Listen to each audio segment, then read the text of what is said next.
ಎಲ್ಲರಿಗೂ ನಮಸ್ಕಾರಗಳು. ಮಾತು ವಿತ್ ಮಾಲಿನಿ ಕಾರ್ಯಕ್ರಮಕ್ಕೆ ತಮಗೆಲ್ಲರಿಗೂ ಸ್ವಾಗತ. ನಾನು ಪ್ರೊಫೆಸರ್ ಸುತ್ತೂರ್ ಎಸ್ ಮಾಲಿನಿ, ಅಧ್ಯಕ್ಷರು, ಜೆನೆಟಿಕ್ಸ್ ಮತ್ತು ಜೀನೋಮಿಕ್ಸ್ ಅಧ್ಯಯನ ವಿಭಾಗ, ಮೈಸೂರು ವಿಶ್ವವಿದ್ಯಾನಿಲಯ. ಸಾಮಾನ್ಯವಾಗಿ ಜನ ಒಂದು ಅಪರೂಪದ ಪಕ್ಷಿಯನ್ನ ಅಥವಾ ಪ್ರಾಣಿಯನ್ನ ನೋಡಿದಾಗ ಅದರ ಬಗ್ಗೆ ಬೇರೆ ಬೇರೆ ಥರದ ಒಂದು ವಿಶ್ಲೇಷಣೆಯನ್ನ ಮಾಡ್ತಾರೆ. ಹಿಂದೆ ಒಂದು 5 ವರ್ಷಗಳ ಹಿಂದೆ ಶ್ರೀರಂಗಪಟ್ಟಣದ ಹತ್ರ ಒಂದು ಬಿಳಿ ಕಾಗೆನ ಜನ ನೋಡಿದ ತಕ್ಷಣ ಬಹಳ ಬೇರೆ ಬೇರೆ ಥರದ ವಿಶ್ಲೇಷಣೆ ಶುರುವಾಯಿತು. ನಮ್ಮ ರಾಜ್ಯಕ್ಕೆ ಏನೋ ತೊಂದರೆ ಆಗುತ್ತೆ, ಬರಗಾಲ ಬರುತ್ತೆ, ಬಿಳಿ ಕಾಗೆ ಒಂದು ಅನಿಷ್ಟ ಅನ್ನೋ ಥರ. ಹಾಗಾಗಿ ಈ ಕಾಗೆ ಕಪ್ಪು, ಆದರೆ ಬಿಳಿ ಕಾಗೆನೂ ಸಹ ಇರುತ್ತೆ. ಅಂದರೆ ಅದರಲ್ಲಿ ಯಾವುದೇ ರೀತಿಯ ಪಿಗ್ಮೆಂಟೇಷನ್ ಇರೋದಿಲ್ಲ, ಹಾಗಾಗಿ ಅದು ಬಿಳಿ. ಅದನ್ನು ಆಲ್ಬೈನೋ ಅಂತ ನಾವು ಕರಿತೀವಿ, ಆಲ್ಬೈನೋ. ಅದೇ ರೀತಿ ಕಾಗೆ ಮಾತ್ರ ಅಲ್ಲ, ಎಲ್ಲ ಪ್ರಾಣಿಗಳಲ್ಲೂ ಈ ಆಲ್ಬೈನೋ ಕಂಡೀಷನ್ ಇದೆ, ಮನುಷ್ಯನಲ್ಲೂ ಸಹ ಇದೆ. ಇಲಿಗಳಲ್ಲಿ ಆಲ್ಬೈನೋ ಇಲಿಗಳನ್ನ ನಾವು ಯಥೇಚ್ಛವಾಗಿ ಹಲವಾರು ಪ್ರಯೋಗಗಳಿಗೆ ಇಡೀ ಜಗತ್ತಿನಾದ್ಯಂತ ಬಳಸ್ತಾರೆ. ಇಲಿಗಳು ಸಂಪೂರ್ಣ ದೇಹ ಬೆಳ್ಳಕ್ಕಿರುತ್ತೆ, ಮೊಲದ ಥರ ಇರುತ್ತೆ, ಬೆಳ್ಳಕ್ಕಿರುತ್ತೆ, ಕಣ್ಣುಗಳು ಪಿಂಕ್ ಕಲರ್ ಇರುತ್ತೆ, ಮತ್ತೆ ಅಷ್ಟು ಆಕ್ಟಿವ್ ಆಗಿರೋದಿಲ್ಲ. ಬರೀ ಇಲಿ ಮಾತ್ರ ಅಲ್ಲ, ಹುಲಿ, ಬೆಕ್ಕು, ಚಿರತೆ, ಎಲ್ಲ ಪ್ರಾಣಿಯಲ್ಲೂ, ಪಕ್ಷಿಗಳಲ್ಲೂ, ಮನುಷ್ಯರಲ್ಲೂ ಈ ಒಂದು ಆಲ್ಬೈನೋ ಕಂಡೀಷನ್ ಅಂದರೆ ಬಿಳಿ ಬಣ್ಣ, ಅಂದರೆ ವರ್ಣ ಇಲ್ಲದೆ ಇರೋಂಥದ್ದು ನೋಡಕ್ಕೆ ಸಿಕ್ಕುತ್ತೆ. ಆದರೆ ಅಪರೂಪ ಅಂತ ಹೇಳ್ಬೋದು, ಸಾಮಾನ್ಯವಾಗಿಲ್ಲ, ಆದರೆ ಅಪರೂಪಕ್ಕೆ ಈ ಥರದನ್ನ ನಾವು ನೋಡ್ಬೋದು. ಮನುಷ್ಯರಲ್ಲೂ ಸಹ ಈ ಒಂದು ಚರ್ಮದಲ್ಲಿ ಬಣ್ಣ ಇಲ್ಲದೆ ಇರೋಂತಹದ್ದು ಸಂದರ್ಭನ ನಾವು ನೋಡ್ಬೋದು. ಕೆಲವರು ಅಪರೂಪ, ಇದು ನಾವು ಆಲ್ಬೈನೋಸ್ ಅಂತ ಕರಿತೀವಿ, ಆಲ್ಬೈನೋ ಕಂಡೀಷನ್, ಆಲ್ಬೈನಿಸಮ್ ಅಂತ ನಾವು ಕರಿತೀವಿ. ಹಾಗಾದ್ರೆ ಇದು ಏನು ಅಂತ ನಾವು ನೋಡೋದಾದ್ರೆ, ಇದೊಂದು ಆನುವಂಶೀಯ ಕಾಯಿಲೆ. ಇಲ್ಲಿ ಮೆಲನಿನ್ ಪಿಗ್ಮೆಂಟೇಷನ್, ನಮ್ಮ ದೇಹಕ್ಕೆ ಒಂದು ವರ್ಣವನ್ನು ಕೊಡೋದು ಮೆಲನಿನ್ ಅನ್ನುವ ಒಂದು ಪ್ರೋಟೀನ್. ಈ ಪ್ರೋಟೀನು ಈ ವ್ಯಕ್ತಿಗಳಲ್ಲಿ, ಈ ಪ್ರಾಣಿಗಳಲ್ಲಿ, ಈ ಜೀವ ಜಗತ್ತಿನಲ್ಲಿ ಎಲ್ಲಿ ಬಿಡುಗಡೆ ಆಗೋದಿಲ್ವೋ ಅಂತ ಸಂದರ್ಭದಲ್ಲಿ ಅಂತ ಪ್ರಾಣಿಗಳನ್ನ ಅಥವಾ ಮನುಷ್ಯನನ್ನ ಆಲ್ಬೈನೋಸ್ ಅಂತ ಕರಿತೀವಿ. ಆ ಒಂದು ಸಿಚುಯೇಷನ್ ಆಲ್ಬೈನಿಸಮ್ ಅಂತ ನಾವು ಕರಿತೀವಿ. ಹಾಗಾದ್ರೆ ಇದು ಯಾವ ಒಂದು ಜೀನಿನಲ್ಲಿ ಈ ತರ ಮ್ಯೂಟೇಷನ್, ರೂಪಾಂತರ ಆದ್ರೆ ಈ ತರ ಸಂದರ್ಭವನ್ನ ನಾವು ನೋಡ್ತೀವಿ ಅನ್ನೋದಾದ್ರೆ, ನಮ್ಮಲ್ಲಿ ಕಾಯ ವರ್ಣತಂತುಗಳು ಮತ್ತೆ ಲಿಂಗ ನಿರ್ಧರಿಸುವ ವರ್ಣತಂತುಗಳು ಅಂತ 2 ವಿಧವಾದ ವರ್ಣತಂತುಗಳು ಇದೆ. ಈ ಕಾಯ ವರ್ಣತಂತುವಿನಲ್ಲಿ 15ನೆಯ ವರ್ಣತಂತುವಿನಲ್ಲಿ OCA ಅಂತ ಒಂದು ಜೀನ್ ಇದೆ. ಅದರಲ್ಲಿ OCA1, OCA2, OCA3, 4, 5 ಈ ಜೀನುಗಳಲ್ಲಿ ಏನಾದರೂ ರೂಪಾಂತರ ಆದರೆ ಅಂತಹ ಸಂದರ್ಭದಲ್ಲಿ ಆ ವ್ಯಕ್ತಿಯಲ್ಲಿ ದೇಹದಲ್ಲಿ ಮೆಲನಿನ್ ಸೆಕ್ರೇಷನ್, ಪಿಗ್ಮೆಂಟೇಷನ್ ಇರೋದಿಲ್ಲ. ಅದನ್ನ ನಾವು ಆಲ್ಬೈನೋಸ್ ಅಂತ ಕರಿತೀವಿ. ಅದೇ ರೀತಿ ಎಕ್ಸ್ ವರ್ಣತಂತುವಿನಲ್ಲೂ ಸಹ ಒಂದು ಜೀನು, ಅಂದ್ರೆ ಇದು ಒಂದೇ ಒಂದು ಜೀನಿಗೆ, ಒಂದೇ ಒಂದು ಕ್ರೋಮೋಸೋಮಿಗೆ ಕನ್ಫೈನ್ಡ್ ಆಗಿಲ್ಲ. 15ನೆಯ ವರ್ಣತಂತುವಿನಲ್ಲಿರುವ ಜೀನುಗಳಲ್ಲಿ ರೂಪಾಂತರ ಆದ್ರೆ ಸಹ ಆಲ್ಬೈನಿಸಮ್ ಬರುತ್ತೆ. ಅದೇ ರೀತಿ ಎಕ್ಸ್ ವರ್ಣತಂತುವಿನಲ್ಲಿ ಸಹ ಕೆಲವೊಂದು ರೂಪಾಂತರ ಆದ್ರೆ ಆಲ್ಬೈನಿಸಮ್ ಬರುವ ಸಾಧ್ಯತೆ ಇದೆ. ಮತ್ತೆ ಕೆಲವೊಂದು ಕಾಯಿಲೆಗಳ ಜೊತೆಯಲ್ಲೂ ಆಲ್ಬೈನಿಸಮ್ ಬರುವ ಸಾಧ್ಯತೆ ಇದೆ. ಈ ಒಂದು ಸಂದರ್ಭದಲ್ಲಿ ನಿಮಗೆ ಗೊತ್ತಿರೋ ಹಾಗೆ ನಮ್ಮ ಜೀನುಗಳು ಪ್ರೋಟೀನ್ಗಳನ್ನು ಬಿಡುಗಡೆ ಮಾಡುತ್ತೆ.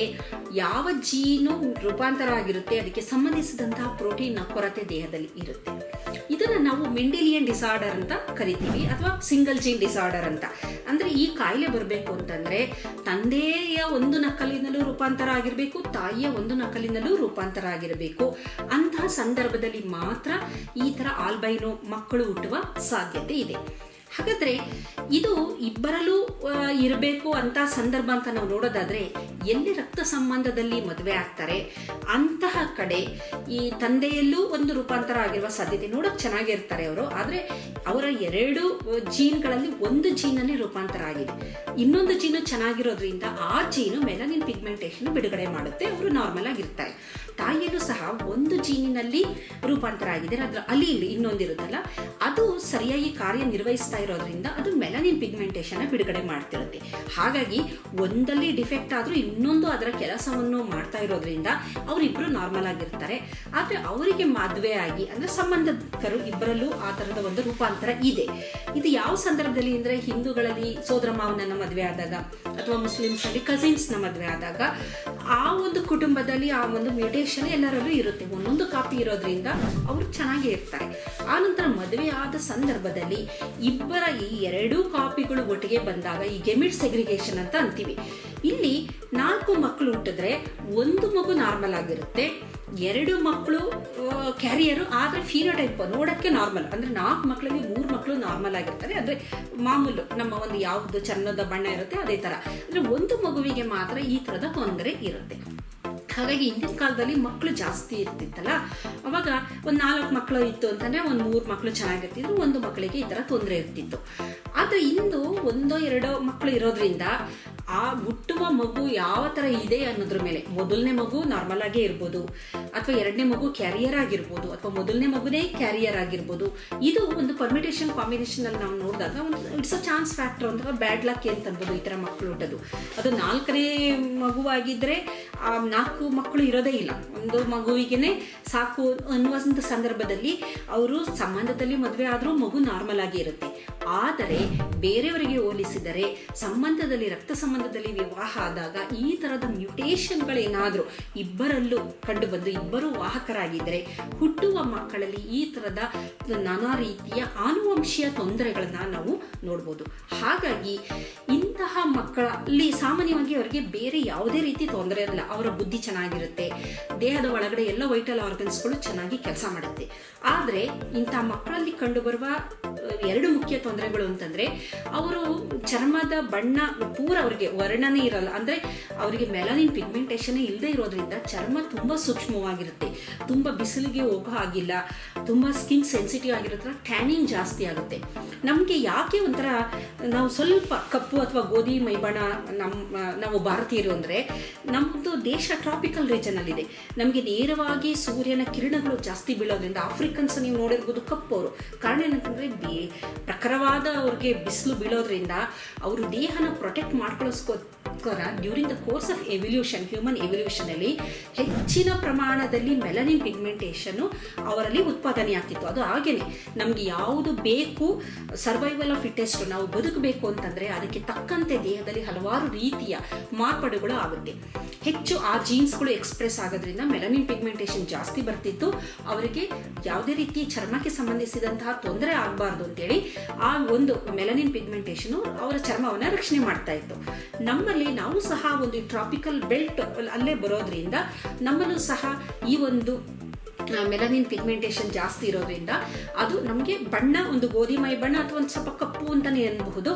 ಆದರೆ ಚರ್ಮಕ್ಕೆ ಇದು ರಕ್ಷಣೆ ನೀಡುತ್ತೆ. ಚರ್ಮಕ್ಕೆ ಯಾವುದೇ ರೀತಿ ಟ್ಯಾನಿಂಗ್ ಆಗದೆ ಇರೋಂಗೆ ಅಥವಾ ಚರ್ಮದ ಕ್ಯಾನ್ಸರ್ಗಳು ಬರದೇ ಇದ್ದ ಹಾಗೆ ತಡೆಗಟ್ಟೋಕ್ಕೆ ಈ ಮೆಲನಿನ್ ಪಿಗ್ಮೆಂಟೇಷನ್ ಬಹಳ ಮುಖ್ಯ. ಈ ಆಲ್ಬೈನಿಸಮ್ ಅಲ್ಲಿ ಈ ಪಿಗ್ಮೆಂಟೇಷನ್ ಇಲ್ಲದ ಕಾರಣ ಅವರಿಗೆ ಚರ್ಮದಲ್ಲಿ ಯಾವುದೇ ರೀತಿಯ ಪ್ರೊಟೆಕ್ಷನ್ ಇರೋದಿಲ್ಲ. ಹಾಗಾಗಿ ಅವರಿಗೆ ಚರ್ಮಕ್ಕೆ ಸಂಬಂಧಿಸಿದಂಥ ಹಲವಾರು ತೊಂದರೆಗಳು, ಕ್ಯಾನ್ಸರ್ಗಳು ಬರುವ ಎಲ್ಲ ಸಾಧ್ಯತೆ ಇರೋದ್ರಿಂದ ಆದಷ್ಟು ಅವರು ದೇಹನ ಕವರ್ ಮಾಡಿಕೊಂಡ್ರೆ ಬಹಳ ಒಳ್ಳೆಯದು. ಇದರ ಜೊತೆಗೆ ಕಣ್ಣಿನ ಒಂದು ರೆಪ್ಪೆ ಆಗಿರ್ಬೋದು, ಹುಬ್ಬಾಗಿರ್ಬೋದು, ಎಲ್ಲದನ್ನೂ ಬಿಳಿಯಾಗೇ ಇರುತ್ತೆ, ಅದು ವರ್ಣನೆ ಇರೋದಿಲ್ಲ. ಹಾಗಾಗಿ ಕಣ್ಣು ಸಹ ಅವರಿಗೆ ತುಂಬ ಪ್ರಖರವಾದ ಬೆಳಕು ನೋಡೋಕ್ಕಾಗಲ್ಲ, ಬಿಸಿಲು ನೋಡೋಕ್ಕಾಗೋದಿಲ್ಲ. ಮತ್ತು ಕಣ್ಣಿನ ಒಳಗಡೆ ಆಪ್ಟಿಕ್ ನರದ ತೊಂದರೆ ಇರಬಹುದು. ಒಳಗಡೆನೂ ಸಹ ಇಂತಹ ವ್ಯಕ್ತಿಗಳಿಗೆ ಕಣ್ಣಿಗೆ ಸಂಬಂಧಿಸಿದಂಥ ಸ್ವಲ್ಪ ತೊಂದರೆ ಇರುತ್ತೆ. ಪ್ರಖರವಾದ ಬೆಳಕು ನೋಡಿದಾಗ ಅವರಿಗೆ ಕಣ್ಣಿಗೆ ಒಂದು ಡ್ಯಾಮೇಜ್ ಆಗುವಂಥ ಸಾಧ್ಯತೆಯೂ ಸಹ ಇರೋದ್ರಿಂದ ಕಣ್ಣು ಮತ್ತು ಚರ್ಮವನ್ನು ಅವರು ಸ್ವಲ್ಪ ರಕ್ಷಣೆ ಮಾಡಿಕೊಂಡ್ರೆ ಬಹಳ ಒಳ್ಳೆಯದು. ಇದು ಒಂದು ಜೆನೆಟಿಕ್ ಕಾಯಿಲೆ ಆಗಿರೋದ್ರಿಂದ ಇದನ್ನ ಯಾವುದೇ ರೀತಿಯ ಔಷಧಿಯಿಂದ ಗುಣಪಡಿಸೋಕ್ಕೆ ಸಾಧ್ಯ ಇಲ್ಲ. ಕಾರಣ ಕೋಟ್ಯಾಂತರ ಜೀವಕೋಶಗಳಲ್ಲಿ ಈ ಇರುವ ಜೀನುಗಳಲ್ಲಿರುವಂತಹ ಒಂದು ಮ್ಯೂಟೇಷನ್ ಇಂದ ಈ ರೀತಿ ಆಗಿದೆ. ಆದರೆ ಜೀನ್ ಥೆರಪಿ ಮೊದಲಾದ ಒಂದು ಥೆರಪಿಗಳು ಬಂದರೂ ಸಹ ಅದು ಪ್ರಯೋಗಶಾಲೆಗೆ ಸೀಮಿತವಾಗಿದೆ ಮತ್ತು ಪ್ರಯೋಗದಲ್ಲಿ ನಡೆಸಿದಾಗಲೂ ಸಹ ಅಂತಹ ಒಂದು ಸಕ್ಸಸ್ ಸಿಕ್ಕಿಲ್ಲ, ಫಲಿತಾಂಶ ಅಂತ ಒಂದು ಉತ್ತಮ ಅಂತ ಅನಿಸಿಲ್ಲ. ಹಾಗಾಗಿ ಇನ್ನೊಂದು ಟ್ರಯಲ್ ಲೆವೆಲಲ್ಲೇ ಇದೆ. ಹಾಗಾಗಿ ಸದ್ಯಕ್ಕೆ ಅವರಿಗಿರುವ ಏಕೈಕ ಒಂದು ಮಾರ್ಗ ಅಂದರೆ ನಿರ್ವಹಣೆ ಅಂದರೆ ಬಿಸಿಲಿಗೆ ಹೋಗದೆ ಇರೋದು, ಮತ್ತು ದೇಹವನ್ನು ಒಂದು ಬಿಸಿಲಿನಿಂದ ಪ್ರೊಟೆಕ್ಟ್ ಮಾಡ್ಕೊಳ್ಳೋದು, ಮತ್ತು ಹೆಚ್ಚು ಪ್ರಕಾಶಮಾನವಾಗಿರೋದನ್ನ ನೋಡದೇ ಇರೋದು, ಗಾಗಲ್ಸ್ ಎಲ್ಲ ಹಾಕೋಬೇಕು, ಮತ್ತು ಲೋಷನ್ಗಳನ್ನ ಸನ್ಸ್ಕ್ರೀನ್ ಲೋಷನ್ ಇಂಥನ್ನೆಲ್ಲ ಬಳಕೆ ಮಾಡಿದ್ರೆ ಖಂಡಿತವಾಗ್ಲೂ ಈ ಒಂದು ತೊಂದರೆಯ ನಿರ್ವಹಣೆ ಮಾಡ್ಬೋದು. ಇದರ ಹೊರತಾಗಿ ಅವರಿಗೆ ಯಾವುದೇ ರೀತಿಯ ಆರೋಗ್ಯದ ಸಮಸ್ಯೆ ಇರೋದಿಲ್ಲ, ಬೇರೆ ಎಲ್ಲ ರೀತಿಯವರು ಚೆನ್ನಾಗೇ ಇರ್ತಾರೆ. ಆದರೆ ಸಮಾಜದಲ್ಲಿ ಏನು ಅಂದರೆ ಗುರುತಿಸ್ತಾರೆ, ಏಕೆಂದರೆ ಬಿಡಿ ಇರೋದ್ರಿಂದ ಅವರು ನೂರಾರು ಜನದಲ್ಲಿ ಅವರು ಎದ್ದು ಕಾಣೋದ್ರಿಂದ ಸಾಮಾಜಿಕವಾಗಿ ಏನೋ ಒಂದು ಅದು ಹಿಂಸೆ ಅಂತ ಅನಿಸಿದ್ರು ಸಹ ಇದು ಏನು ಮಾಡೋಕ್ಕೆ ಆಗೋದಿಲ್ಲ. ಕಾರಣ ಇದೊಂದು ಆನುವಂಶೀಯ ಕಾಯಿಲೆ.